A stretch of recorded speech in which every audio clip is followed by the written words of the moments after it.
everyone. My name is Crystal DeCuna, and I'm super, super excited to be going live on Facebook today. We have been doing these webinar series for the last 3-4 months now over the pandemic, and so it's been really exciting to be able to share some of these little nuggets with people to be able to really up-level their businesses and really put customer experience as a focus within their organizations. And so today we thought we'd have a little fun with this, and we thought we'd try to go live on Facebook with this. So if you're joining us from Facebook, come on in, come live, and join us in the conversation. So today we're going to be talking about all things coaching confidence. So coaching is one of the things that we hear so often within organizations that's a challenge to do because of time or because of a lot of different reasons. But today we're going to dive into how you can be really phenomenal at coaching your team so that you can really ignite your leaders, excite your employees, and ultimately delight your customers, right? Coaching is that ability to be able to push people to do things that they might not be able to do on their own. And so we're really excited to dive into a couple of the little nuggets that the Inside View shares with people as they embark on one of our programs. But we're going to give you a couple nuggets today that you should be able to use within your organization to really up-level that experience game. So my friends on Facebook, if you're joining us, come on in, give us a thumbs up if you're here, and let us know where in the world you're watching us from. That would be great. We'd love to know where you're coming from. And we'll also have an opportunity to get into some questions as we're going through this. So as we dive in, if you've got specific questions, feel free to put them in the comments, and Noah, my customer experience engineer, is going to shout those questions out to me, and we'll be able to answer those for you live, because we want to make sure that we're giving you what you're looking for. So without further ado, we'll kind of dive right into it. So as I said, coaching confidence is something that comes up so often when we're working with businesses, because it's one thing to coach on results and statistics and metrics and KPIs. That's something we see very often. But what we want to do, and what we've learned from numerous studies, numerous statistics, is we want to be able to coach confidence in our people.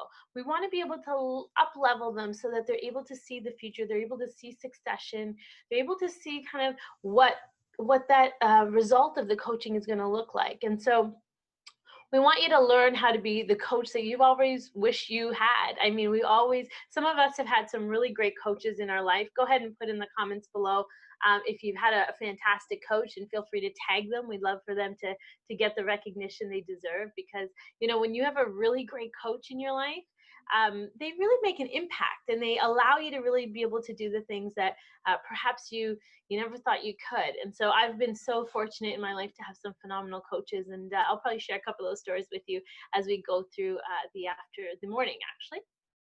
So the goal of today's webinar and today's live session is to be able to really give you the tools that you need to be highly successful at coaching your team, so that you can achieve the results so they can achieve the results that they desire, right? It's all about lifting people up and pushing them forward. And so when it comes to coaching confidence, we want to be able to identify, hey, what is going to help them get from A to B, or A to Z in some cases, right? What does that long-term journey look like? So coaching is not just a one-time thing. It's something that takes time, takes mindfulness, and it takes a lot of really, what's the word I'm looking for? Intuitiveness, and it takes intention. That's the word I'm looking for. It takes intention. So people have to really want to be able to improve somebody else. I had the great fortune of working for a company in my early years. I was like 16 years old when I started with an organization called Danier Leather. Some of you may know Danier Leather. If you know Danier Leather, give me some feedback in the comments below. If you've got a Danier Leather jacket, let me know. But I had great fortune of being involved with a phenomenal organization, and one of their key principles was always to be able to coach people. So when I was 16 years old, I had a phenomenal coach. Her name was Brenda. She's often supporting a lot of my initiatives now.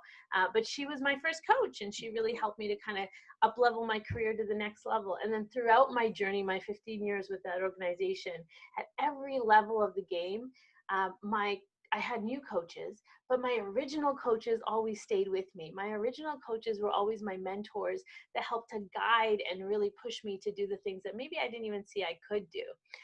And so it's really important to be able to understand what the greater good of coaching does. Now, number one, you as a coach or a mentor, it allows you to up-level your leadership style and your leadership skills. But to your mentee or coachee, it really allows them to be able to see things that they couldn't see on their own.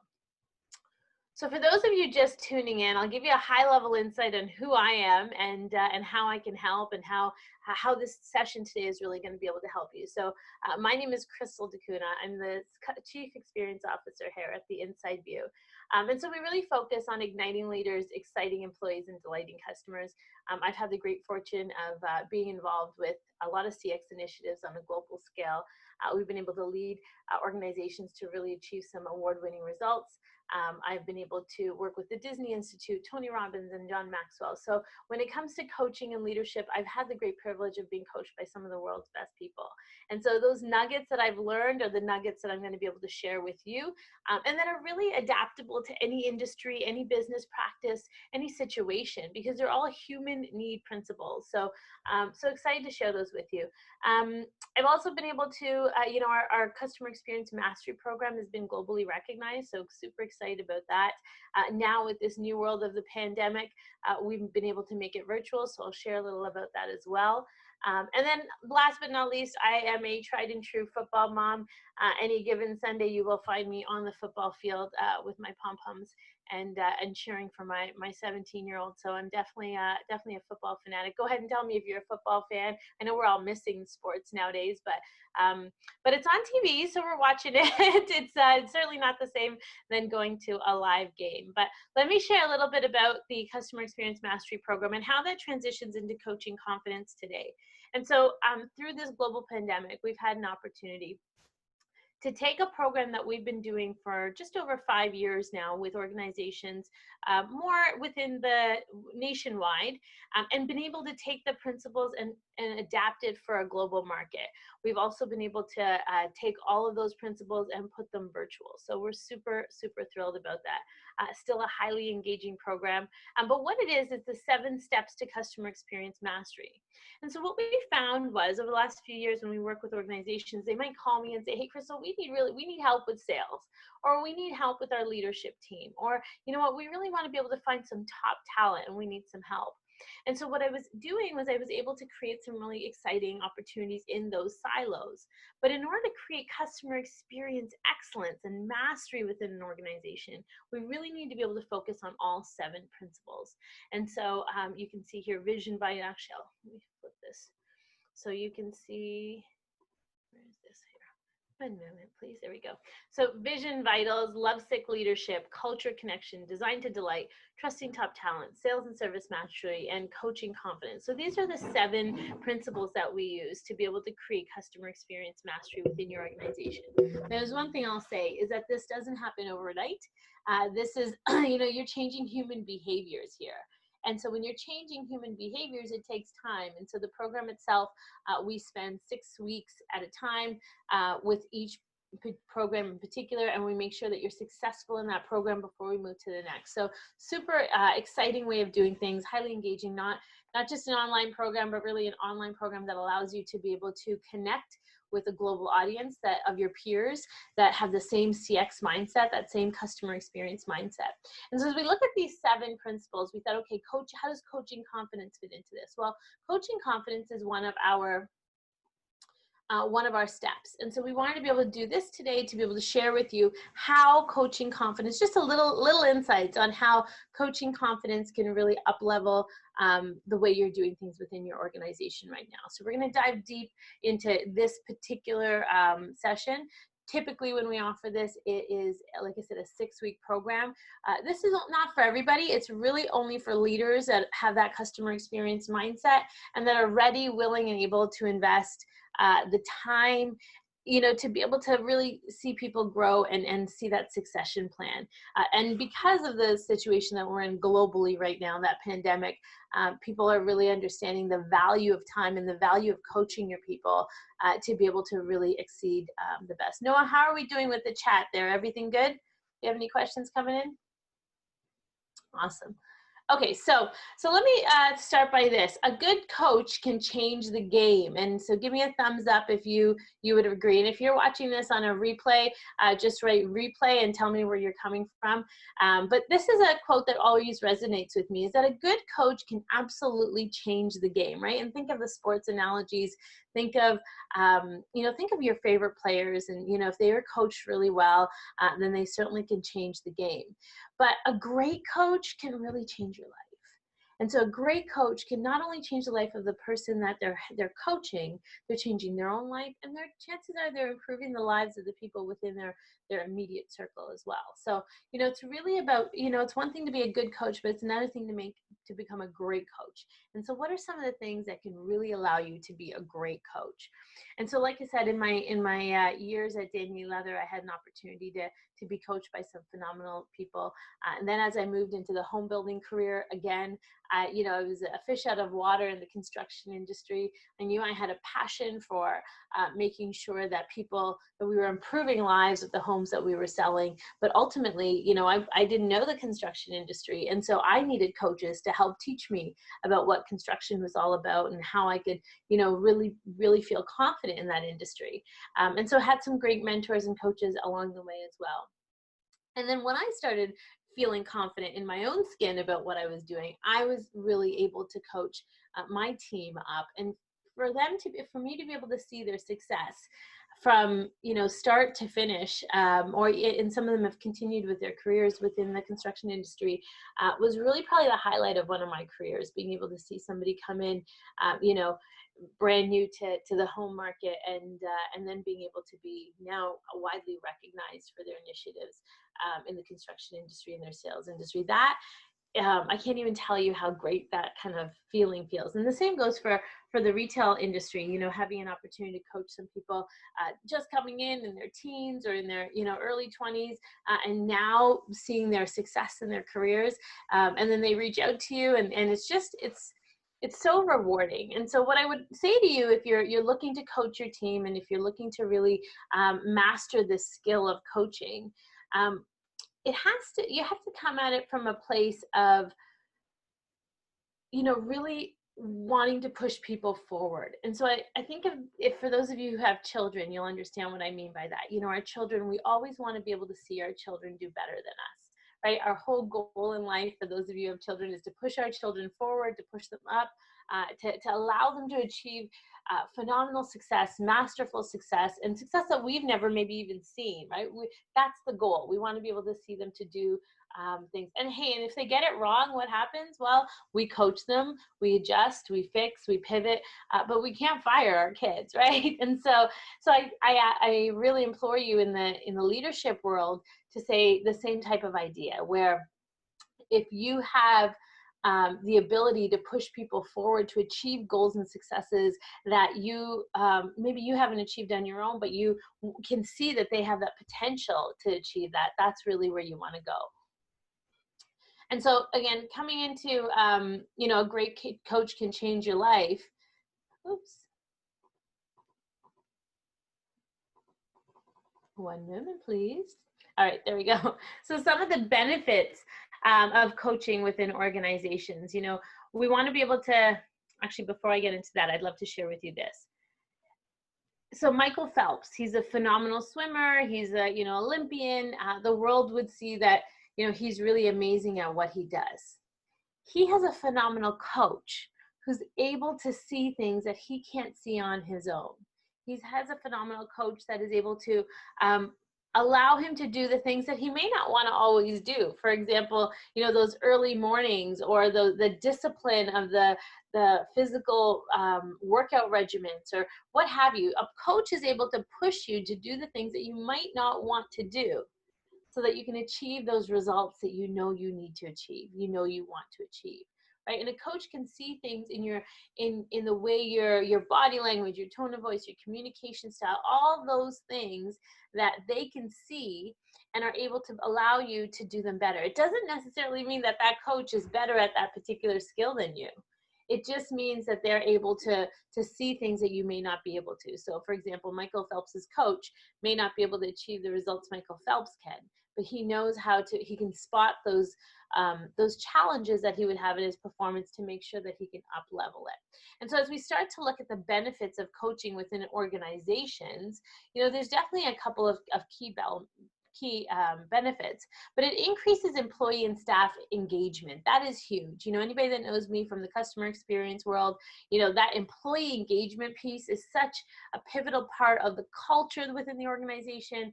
And if you have that great culture, you achieve the great success and the great results, which achieves great customer satisfaction. So it's all intertwined so well. And so when you're able to increase employee and staff engagement, it also improves individual performance, helps you identify and develop high potential employees, right? Those team members that are going the extra mile, that are putting in the effort without asking, those employees that we're able to really push to achieve a different level of success. And then it helps identify both organizational and individual strengths and development opportunities.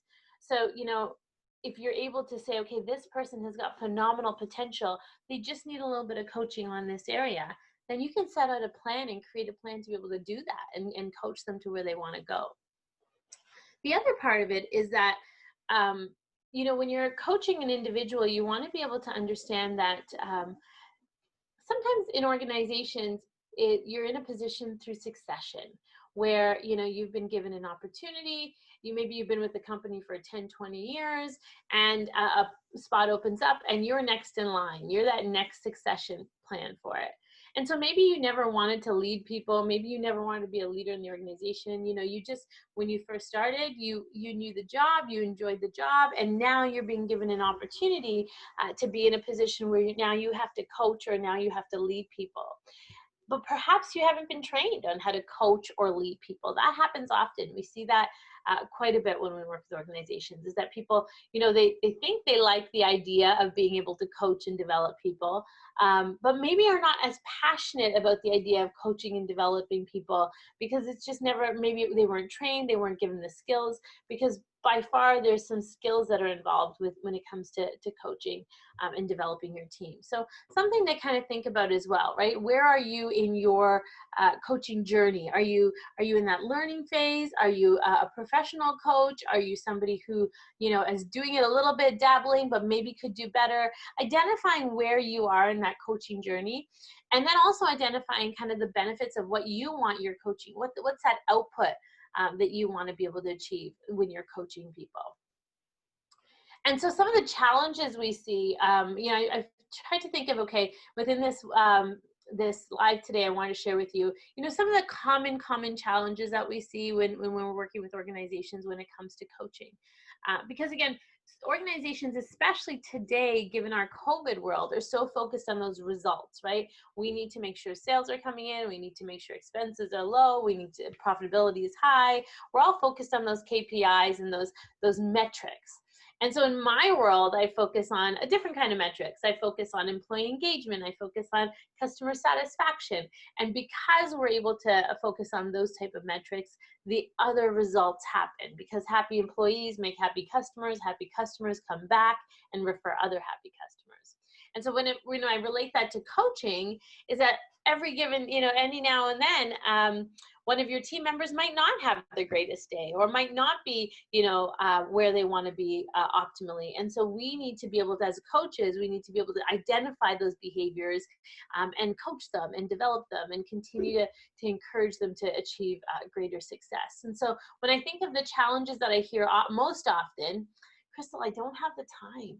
Crystal, I don't have the time to be able to sit and meet with, my 100 staff members regularly. I just don't have the time. Hey, I understand, and we'll dive a little bit deeper into that. But I tell you, as a coach, as a leader, your number one priority is really to focus on your people. So, those operational tasks, we got to be able to find other time or other people perhaps to do that. But we have to create the time for our people.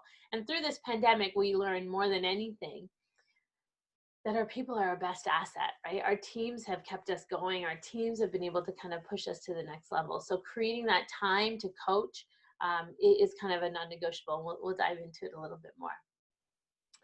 The next is fear. Give me a thumbs up, or say I'm scared. If say that in the comments for me if that comes up ever. If you're a business coach, or if you're a coach with an organization, and sometimes it's that fear of, hey, I don't know what to do, or I don't know how to improve them. I've tried everything. Maybe I don't want to face coaching them because the coaching and critique that I have might be a little bit negative. And if I say something the wrong way, or if I do something the wrong way, then perhaps that individual, it'll make it worse. They may leave. And I can't operate without them now. That happens a lot. We see a lot of coaches kind of holding back because they're fearful of, hey, if I say this to them, they're going to take it the wrong way. Or if I say this to them, they're, all their hard work, I know they worked really hard on this, but they're not going to see that I appreciate their hard work. They're only going to see the challenge that I'm bringing up. It happens often. It happens often in both ways, and that is what happens. Sometimes people do leave, and they're not approached in the right way. The other thing that happens, though, is that fear from a leadership level. If you're the coach, that fear can really settle in and continue to the next person, and the next person, and the next person, and it starts to cultivate a negative culture within the environment because the coaching just doesn't happen. And so we see that often. And then the last thing we hear often is solutions. I don't have solutions for them, or perhaps the solution is it's just a personality thing. They don't have the right personality for the role, or they're just not trying hard enough for the role. And so sometimes we as coaches might not really see, the solutions, or not even know the solutions, because we think the solutions is behavioral based, to be able to give to the people, to give to your team and say, here's some of the solutions. But I'll tell you, when we're changing human behavior, it starts with developing trust. It starts with leading by example. It starts by identifying that behavior. And so often, the solutions are actually right in front of our faces, and we just kind of need to see them and need to identify them. And so today I'm going to share with you a couple of ways that we've been able to overcome time, fear, and solutions when it comes to business coaching challenges. Again, depending on your industry and your environment, every industry, every environment's a little bit different. And so, you have to adjust and tweak these for sure. But these seem to be the common ones that are always coming up that we see with individuals. And so let's talk a little bit about time.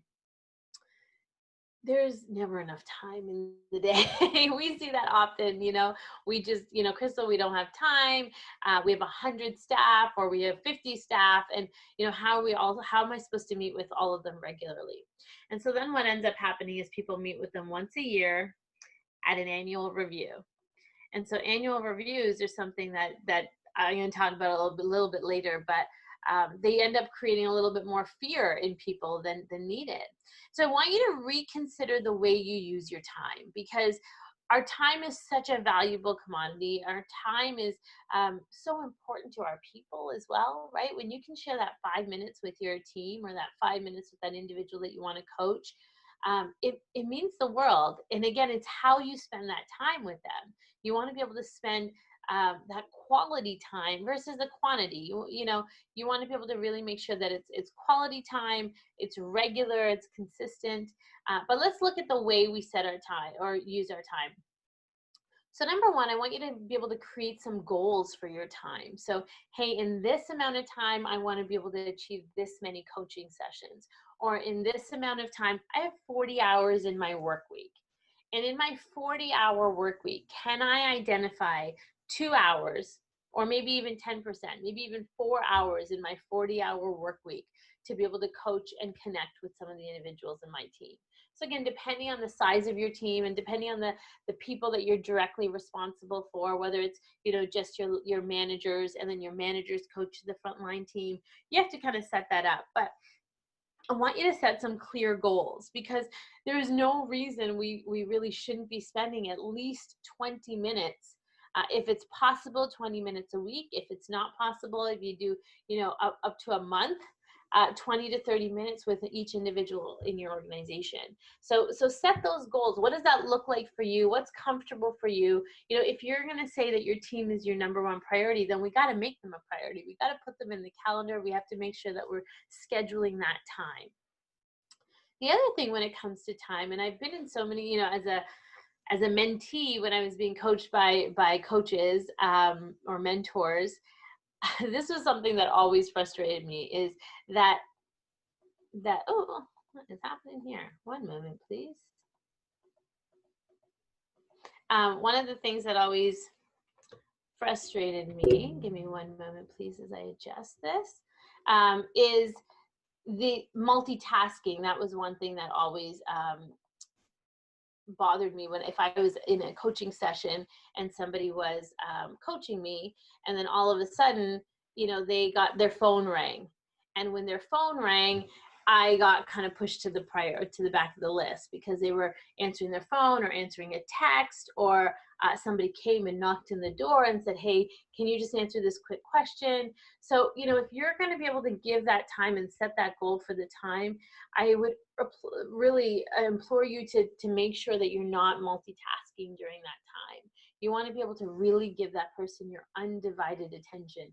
We all do it. It happens. But if you can be cognizant and really make an effort to not do it, it makes that time so much more valuable. And you're actually really highly productive in that time. One of the productivity hacks I'll throw it there at you. Often people make these huge, long to-do lists, and at the end of the day, we don't necessarily get that huge long to-do list done. And then I'm totally guilty of that as well. And so one of the productivity hacks that I use often is I take a piece of paper, I fold it into three. I actually have yesterday's over here, but I fold it into three.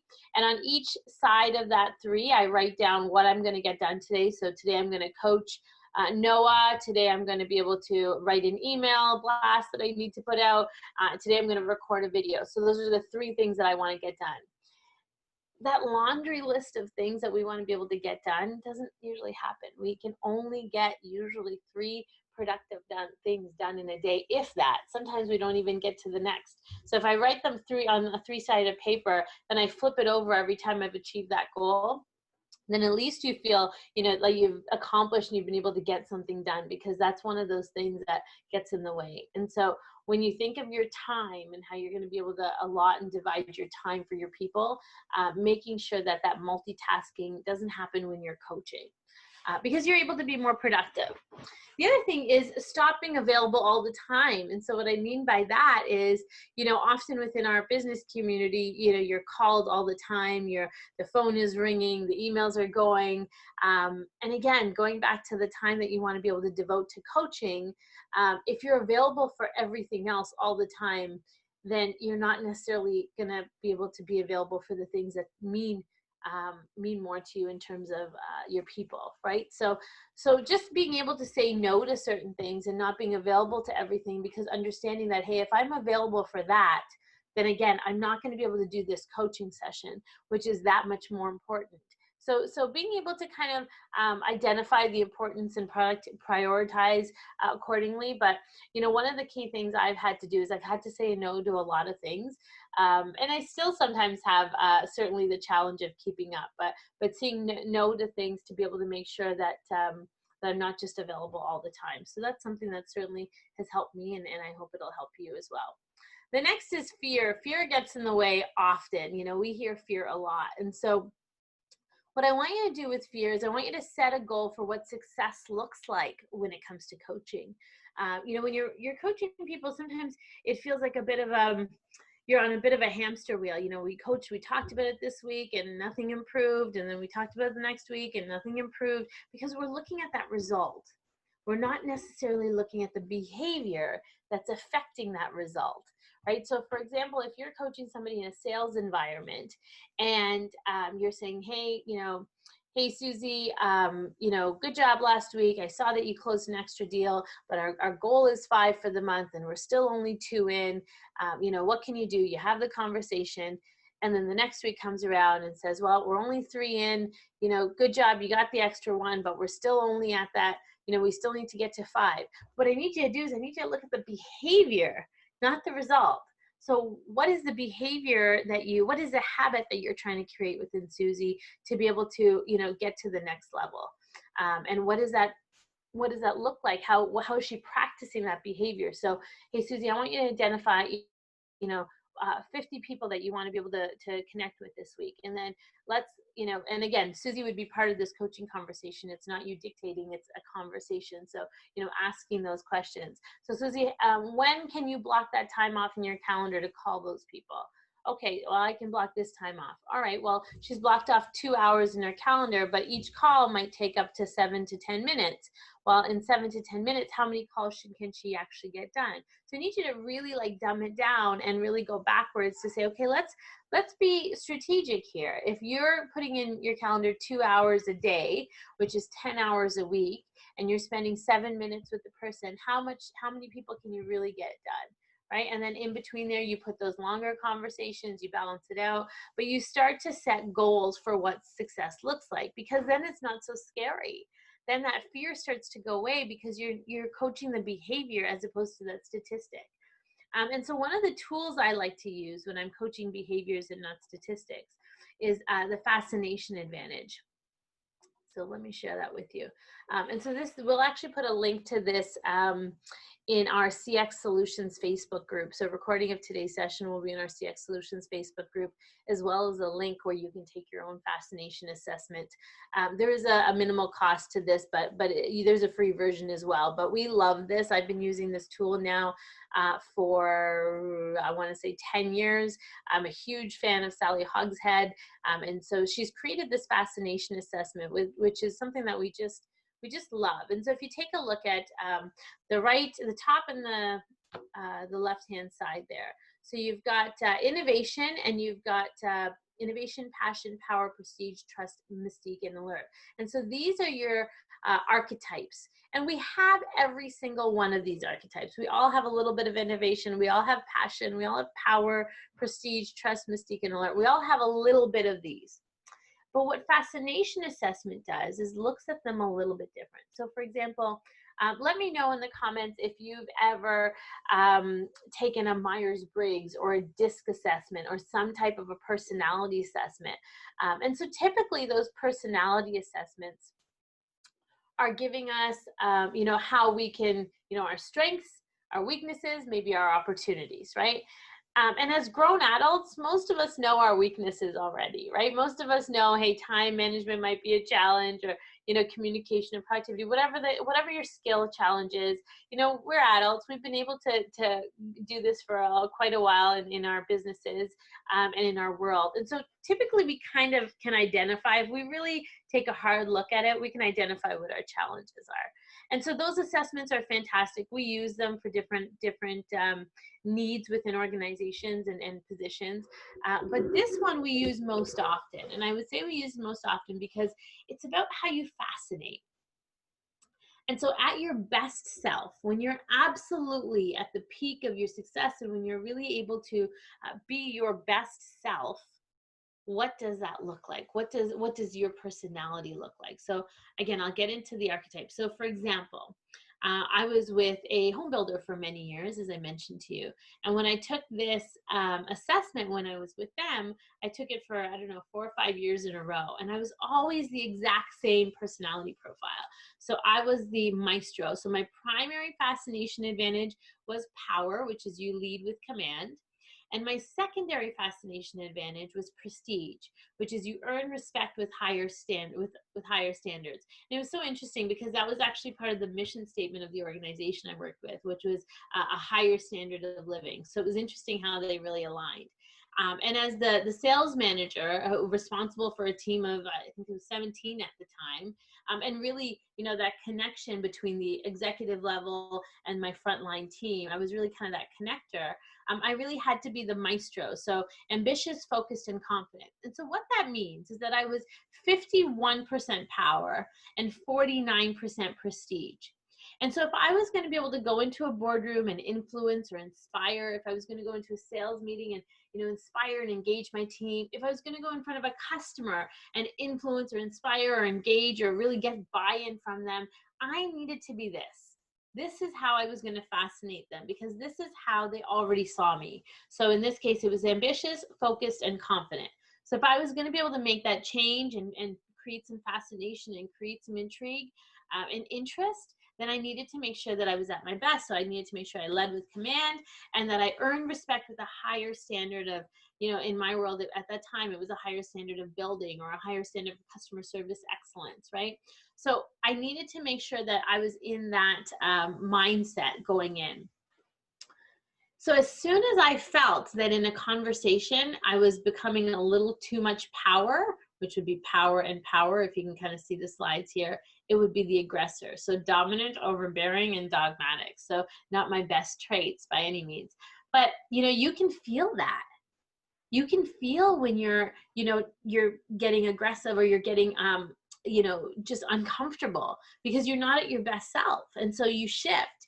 And so if you can have your finger on the pulse as a coach and say, okay, I want to be able to shift so that I'm at my best self. I'm able to, in my case, you know, be ambitious, focused, and confident to be able to help somebody to coach them up to the next level, then I was going to be successful. But as soon as I, you know, had that power struggle, then I wasn't going to inspire anybody and I wasn't going to fascinate anybody and I wasn't going to create the buy-in that I really wanted. So really important to kind of have your finger on the pulse. And alternatively, prestige, you earn respect with a higher standard. If I wasn't, you know, at my best self, I could be perceived as, you know, arrogant or maybe cold, and certainly not the way I want to be. But, you know, maybe I always use the example of if I just coach somebody that had phenomenal numbers that were totally out of the box, and then I go and coach somebody whose numbers are totally opposite, if I don't kind of reset myself to fascinate that new person, I could be, you know, taken as, oh, she's so, you know, she thinks that person is better, and my coaching style could be a little bit more superior, which is not how you're going to inspire somebody. So you have to be able to adjust and kind of adjust your coaching style to the person that you're working with.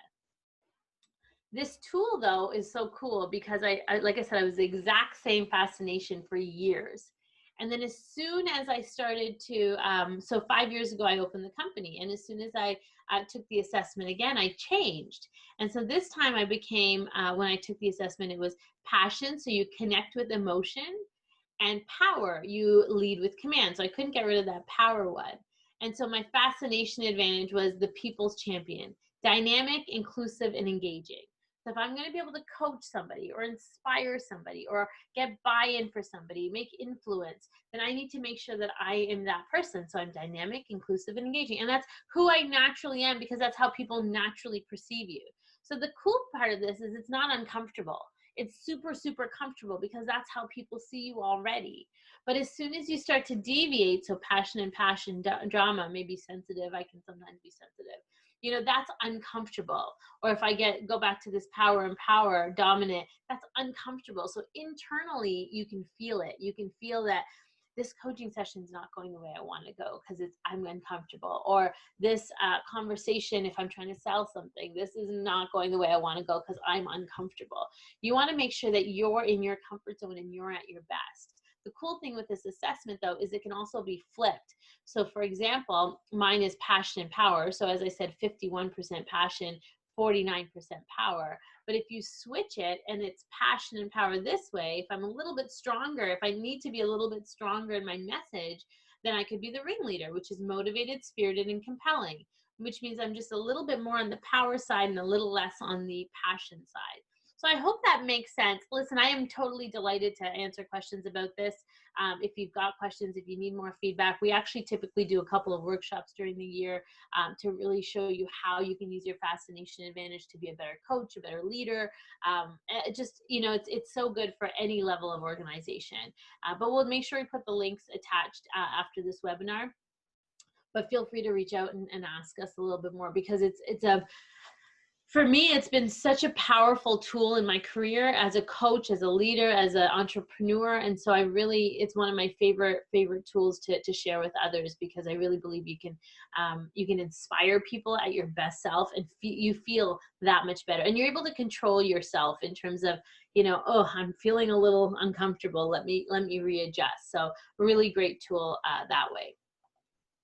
Okay, so lastly is solutions. And so I want you to consider, oh, I'm a little backwards here. My slideshow today is giving me some trouble. Thanks for your patience. One moment, please, my friends. All right, so the last one is solutions. And so solutions I think about, often people will say to me, Crystal, annual reviews, oh my gosh, I don't have the solutions to give the person that that needs coaching. I don't know if I have the right answers for them. Maybe we'll just talk about it in our annual review. And I've had so many conversations about annual reviews in the last couple of weeks in particular, but every year around this time, I have those conversations. And you know who you are if you've reached out to me and had those conversations with me.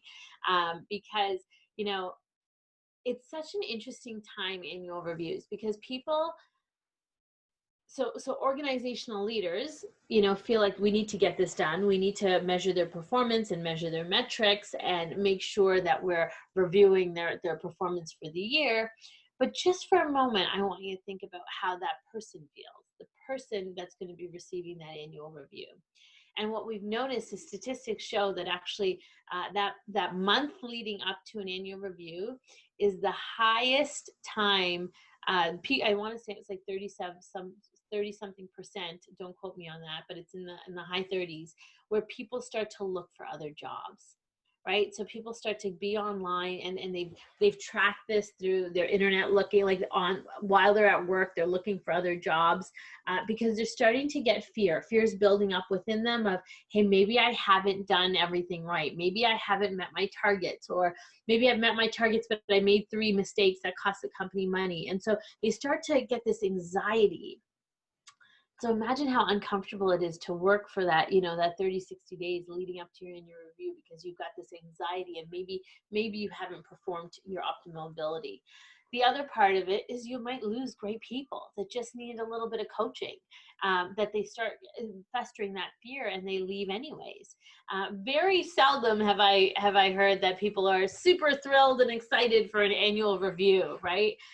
Even the way we name them, annual reviews, I'm not a huge fan of the name.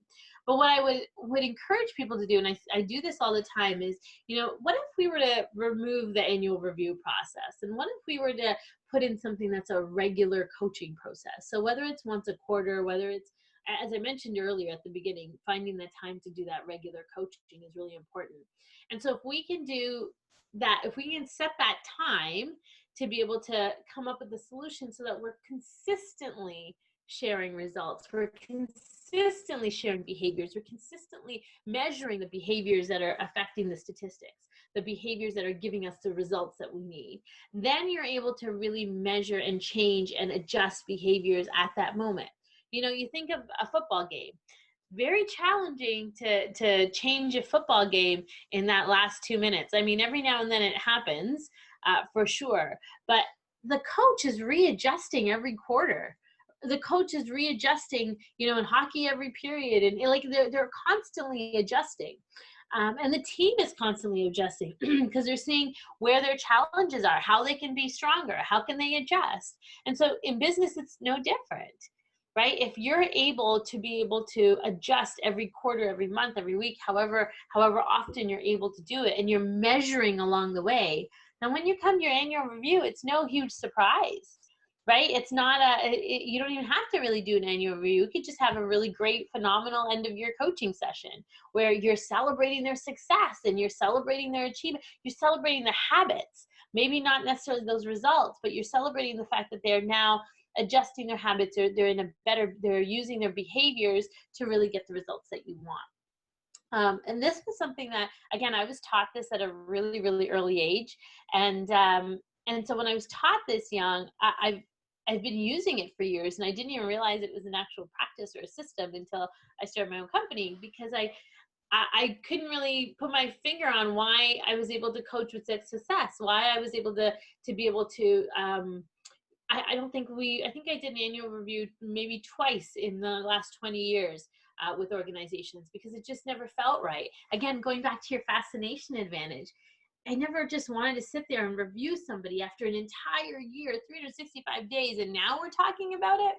Didn't feel right to me, right? I wanted to make sure those conversations were happening consistently within organizations. And so that led me to, sorry for my refresh this today.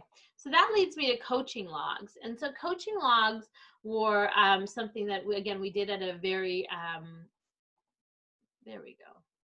Coaching logs are something that I create these for every organization, a little bit different with every organization. But the beauty of a coaching log is that your team member brings this to you prepared. And we can put a copy of this, Noah. We can put a copy of this in the CX Solutions Facebook group as well. This is just high level. It's totally customized for every organization. But the beauty of this is, so you're setting that time. Again, going back to our first point, is setting the time consistently with your team member. And then you're able to say, hey, listen, I want you to come prepared for your coaching. And then even going back when I said you don't have to say yes to everything. If a team member comes to you and says, I need help with this, this, and this, and say, awesome, can we put that in our coaching log for next week's session, as opposed to addressing it right then and there and maybe giving them a half-assed answer. If it's something that you're able to say, hey, listen, we're meeting in 2 days, why don't you put it on the coaching log and let's make sure we dive into it, right? So it's freeing up your time so that you're using your time you're using your valuable time properly, but your associate, there's some skin in the game here. So it's not a one-way coaching session where you're just dictating that coaching conversation. They're bringing this to you completed with some of their statistics, with some of their now you'll notice in here, it's very emotionally intelligent too. How are you feeling personally? How are you feeling professionally? We know that our personal and professional life now more than ever are very intertwined. And so we want to know how people are feeling, because how they're feeling on an emotional level is definitely going to affect their behaviors on a professional level and their results, right? So as a really great coach, you need to know how they're feeling, because as a great coach, you also want to be able to say, okay, this is how they fascinate, right? This is their fascination advantage, but this is how they're feeling. So something's not in alignment. And so how can you coach to make sure that you're getting back into alignment? So it's just a really great tool. We talk about SMART goals. Everybody knows SMART goals: specific, measurable, attainable, relevant, and timely. So we talk a little bit about that. We talk about what's realistic, what's relevant. What else do we talk about here? We talk about long-term and short-term goals. So again, is that something we can handle this week? Is it something we're going to handle this month, this quarter? We share successes, which I love, because often in coaching sessions, they call it like a sandwich, where it's like you got the good, you got the bad, you got the good. You guys know what I'm talking about. And so we don't want to do that, right? We want to be able to share those successes. And so it's really great for you as a leader to be able to see them. But the nice thing is, when they bring this completed to you, they're sharing their success. They're finding and celebrating the success that they achieved that week. What's not working? So again, they can identify these opportunities. What's getting in the way? So what's holding you back? I love that question. Like, what is it do you think? And often I'll see things like, fear or time, or, I don't really know what's holding me back. It's, it's a mindset. And so they start to talk about these things, and they start to almost self-coach, and you're just identifying and helping and leading along the way. But part of coaching is allowing the person you're coaching to do a lot of that self-reflection, right? What does action look like? How can you put your action into action? And when will you start? And how often are you going to do this, right? So how can you start to develop these skills even more? And then Genius Zone, I love this one, is just write down what's going on in your mind. What are you thinking about right now? Giving them a space. I mean, it's a small space. If you can make it a bigger page, great. But, just giving them, I actually have a whiteboard in my office here where I've got Genius Zone. And I'm an entrepreneur, so I have like 500 ideas coming at me all the time. You can ask Noah, who I'm always throwing ideas out at, that things come to me, and you need a place, you need that Genius Zone to just throw them up there. And so this is an opportunity for the person you're coaching to be able to say, I have these ideas, they're totally unrelated, but I just want to get them out. And then maybe that'll provoke some innovation, maybe that'll provoke some extra conversation. And then the plan. So the plan is something that you're going to work together with them. That's your kind of coaching place, is where you're able to say, listen, let's talk about this a little bit more. What's the plan? So that in 7 days or in 2 weeks or in a month when we meet again, we can measure what the success looks like. And I always say, yes, it's got to be a SMART plan, but you also, again, want to focus on the behavior, that affects the statistics, right? The behavior, the human behavior that's affecting that overall statistic. All right, so let's do. I think we're pretty much wrapped up now. So the one thing I want to leave you with, and I think I've kind of already shared this with you, but again, a coach will push you to do things you don't want to do so that you really get the results that you want to be able to achieve. So I really, going into 2021, we've all had such a challenging 2020. You really want to be able to identify, how you can be the best coach you can be, because if you're in a leadership position, your role is not to be operations. Your role, if you're in a leadership position, your role is to make sure that you're giving your people and the team you lead time. That is your number one goal, right? To be able to inspire and influence. And a leader's role is to really create an environment that cultivates a culture of success. And then this coaching allows you to do that. The other thing is, once you can elevate your coaching game, you'll start to see your team coach each other in a really highly productive and successful way. Once that, that environment is created, that coaching is something they look forward to. I remember in my retail days, I was so busy multitasking, doing so many different things. But some people, I remember my team member, one in particular, she was just phenomenal at it. She was probably one of my top sellers. And she was our top seller. I think in the entire organization, she was our top seller. And the number one thing she did every single week was come and say, Crystal, can we do our coaching early? I'm ready for my coaching. She would have her coaching log, waving it and ready for it. And so, sometimes I would say we're going to do it at the same time, and other times I would squeeze it in because it was so important to her. Again, in order to be a professional at your craft, in order to really be able to achieve maximum performance, you have to want the coaching too, right? So depending on where you are in the organization, coaching is something you should crave. My son's a football player. I've shared that with you. And it's that practice that makes perfect, right? He's consistently practicing. He's consistently, challenging his mind, challenging his body, pushing his body to do things that he might not believe he can do. And then he achieves them, and then he gets success, right? So it's that practice. What you do in these coaching sessions is practice. You might role play a sales call. You might be able to role play an email. You might be able to rewrite an email in a coaching session. Those role plays, people hate and dread role plays, but I just call them practice sessions, because how can I go and do a phenomenal sales call if I've never practiced it? It's like, how would you go and do surgery if you've never practiced it? How would you go and do a webinar if you've never practiced it, right? How would you go and do these things if you've never had that opportunity to practice? And so in a coaching session, that's a phenomenal time for you to practice the skill, so that when you're out there in the real world and you're out there doing that thing that you need to do, that fascination, that thing that you fascinate people with, you're able to really achieve the results that you're looking for. Okay, my friends, so I hope that you got some really great tips from today. And I know my slide presentation's been a little fun. But if you have questions, I'd love to hear your questions. Go ahead and put them in the chat and let us know. We'll answer them throughout the week as well. I know that we're live, so we might get some questions and comments that come through after. If you're watching the replay, go ahead and write replay and tell us what you learned about the session. What are some of the points that you think that might be really great for you to impart in your business, and that might be interesting for you as well. Again, I'd love to share with you our CX Mastery program. We're super thrilled about this globally recognized program that we're able to now embark on. And so if this is something that your organization is committed to customer experience excellence, whether that's your internal customer or your external customer, then connect with us, and we'd be happy to share a little bit more about the program, how you can dive into it, and how it allows you to really press that COVID reset button. We've all gone through a challenging time, but we want you to be able to reset with a foundation of customer experience excellence, because we know that when you put the customer first, that productivity and profitability follow, but making sure that the foundation is really strong.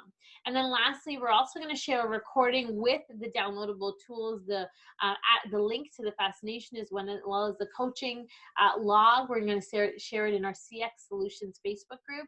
So if you're passionate about all things customer experience, if you're passionate about leadership and culture and hiring top talent, sales and service, if these are some of the things that are absolutely important to you, then join us in the CX Solutions Facebook group, because it's a private group where we really chat about all things customer experience, and we share some really good fun insights, as well as all of the recordings for our webinars. So next week, we have an exciting session coming up on October 22nd at 11 a.m. It is called Culture Connection. We're going to talk about how you can cultivate a culture of success with your organization, but I'm super excited about our guest.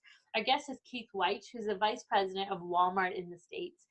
Walmart USA. And so just thrilled. He's a colleague and friend of mine for many years. And so he's done me the honor of being able to be on our webinar next week. So super, super thrilled. Again, we'll put the link in our CX Solutions. I think the link is everywhere. Noah, if we can put it in the chat now, that would be great too. So we only have 100 seats. I don't know how many are actually even taken up. We might not even have too many left. But if you're interested to hear from Keith and all the great success and all the great way they create phenomenal culture at Walmart, then please make sure that you join us. All right, my friends, thank you so much for your time. I value your time. I value your input. I value your opinion. So please go ahead and give us your comments. Let us know how we can help. And thank you for watching. We'll talk to y'all soon, and have a great day. Bye now.